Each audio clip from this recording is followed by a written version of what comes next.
Hi friends, welcome to SKYS. కంద పులుసుని ఇలా ఈ పద్ధతిలో ఒకసారి ట్రై చేసి చూడండి. మీకు చాలా బాగా నచ్చుతుంది. కంద తినని వారికి కూడా ఇలా చేసి పెట్టండి. చాలా ఇష్టంగా తినేస్తారు. చేసుకోవడం కూడా చాలా సులభంగా, చాలా తక్కువ టైంలోనే అయిపోతుంది. ఇక ప్రాసెస్లోకి వెళ్ళిపోదాం. ముందుగా పులుసు కోసం చింతపండుని నానబెట్టుకోవాలి. మీకు టైం లేకపోతే వేడి నీళ్ళలో నానబెట్టుకుంటే త్వరగా నానిపోతుంది. నేను ఒక పెద్ద నిమ్మకాయ సైజ్ అంతా చింతపండుని తీసుకున్నాను. కందని 250 గ్రామ్స్ తీసుకున్నాను కాబట్టి నాకు ఆ చింతపండు సరిపోతుంది. మీరు తీసుకునే కంద సైజుని బట్టి చింతపండుని అడ్జస్ట్ చేసుకోండి. అలా నానిన చింతపండుని రసం తీసి పెట్టుకోవాలి. ఇప్పుడు ఒక కుక్కర్ గిన్నెని తీసుకొని దానిలో కట్ చేసిన కంద ముక్కలు వేసుకొని ఉడికించుకోవాలి. నేను 250 గ్రామ్స్ కందను తీసుకుని పైదంతా శుభ్రంగా క్లీన్ చేసుకుని ఈ సైజు ముక్కలుగా కట్ చేసి పెట్టుకున్నాను. వాటిని కుక్కర్ గిన్నెలో వేసుకుని ఒక గ్లాస్ వాటర్ వేసుకుని ఉడికించుకోవాలి. కుక్కర్కి మూత పెట్టుకుని విజిల్ పెట్టుకుని 3 విజిల్స్ రానివ్వాలి. కుక్కర్ విజిల్స్ వచ్చి ప్రెషర్ తగ్గేలోపు మరొక స్టవ్ మీద కళాయిని పెట్టుకుని దానిలో కూరకి సరిపడా ఆయిల్ వేసుకోవాలి. నేను 4 టేబుల్ స్పూన్స్ ఆయిల్ వేసుకున్నాను. దానిలో ఆవాలు, కొంచెం మెంతులు వేసుకోవాలి. మెంతులు వేసుకుంటే పులుసు రుచి చాలా బాగుంటుంది.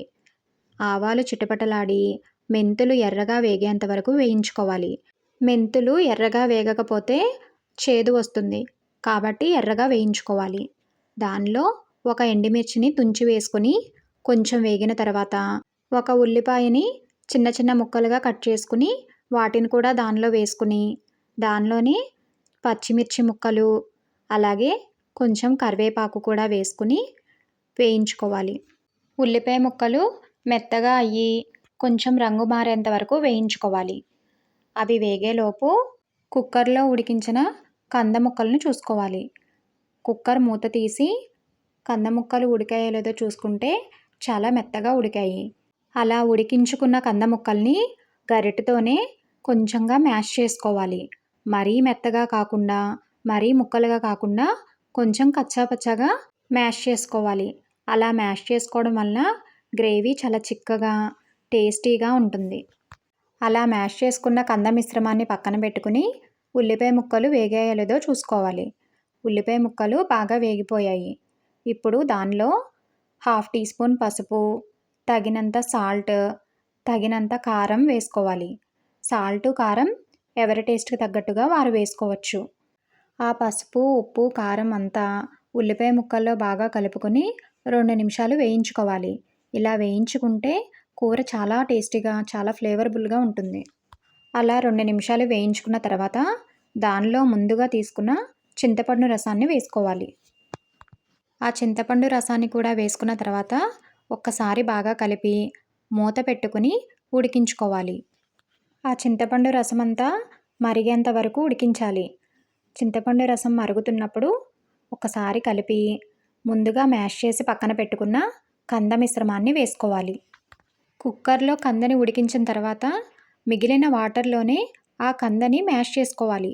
ఆ మిశ్రమాన్నంతా ఆ గ్రేవీలో వేసేసుకుని ఒక్కసారి బాగా కలుపుకొని మూత పెట్టుకొని ఉడికించుకోవాలి. ఆల్రెడీ కందని ఉడికించుకున్నాం కాబట్టి ఎక్కువ టైం పట్టదు. అలా కూర అంతా ఉడుకుతున్నప్పుడు ఉప్పు, కారం చెక్ చేసుకుని ఏమైనా తగ్గినట్లయితే వేసుకోవచ్చు. నాకు అంతా సరిపోయింది కాబట్టి ఇప్పుడు దానిలో 1 టీ స్పూన్ ధనియాల పొడి, 1/2 టీ స్పూన్ జీలకర్ర పొడి వేసుకోవాలి. ఇష్టం ఉన్నవారు ఈ టైంలో చిన్న బెల్లం ముక్కను కూడా వేసుకోవచ్చు. ఒకసారి బాగా కలిపి 2 నిమిషాలు ఉడికించుకోవాలి. మూత పెట్టుకుని ఉడికించుకుంటే ఆ ఫ్లేవర్స్ అన్నీ కూరకి బాగా పడతాయి.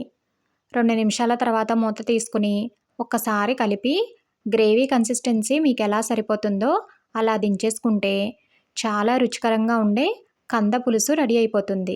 మీరు కూడా ఒక్కసారి ఈ ప్రాసెస్లో ట్రై చేసి మీకు ఎలా వచ్చిందో కమెంట్ చేయడం మాత్రం మర్చిపోవద్దు. వీడియో నచ్చితే చిన్న లైక్ ఇచ్చి మీ ఫ్యామిలీ అండ్ ఫ్రెండ్స్కి షేర్ చేయండి. అలాగే కొత్తగా ఎవరైనా మన ఛానల్ని చూస్తున్నట్లయితే సబ్స్క్రైబ్ చేసుకోండి. Thank you.